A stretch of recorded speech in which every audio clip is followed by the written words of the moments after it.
हमर channel Mithila music ललमनिया बाजार के सब्सक्राइब करू और घंटी के सेहो दबाओ। धन्यवाद।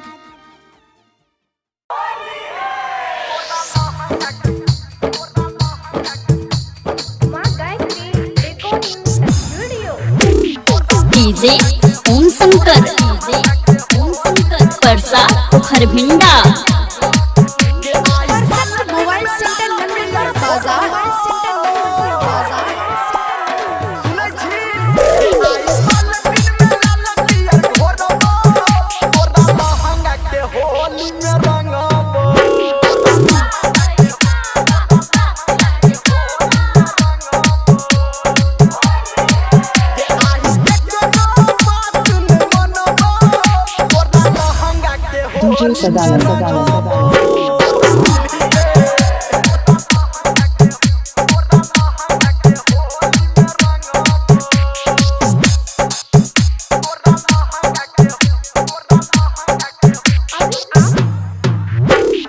डीजे ओम शंकर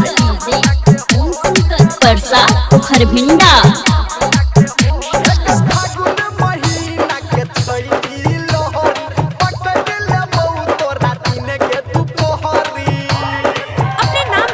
बनवाने के लिए कांटेक्ट करें डीजे सदाना।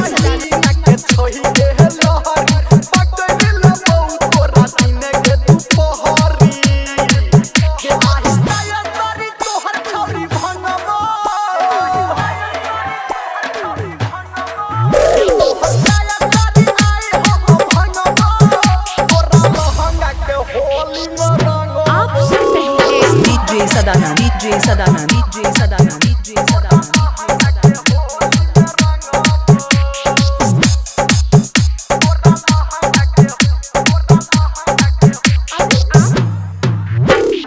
डीजे ओम शंकर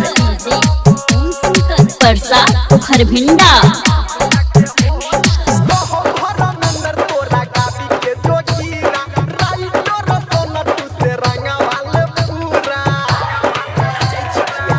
आप सुन रहे हैं डीजे सदाना डीजे सदाना डीजे सदाना डीजे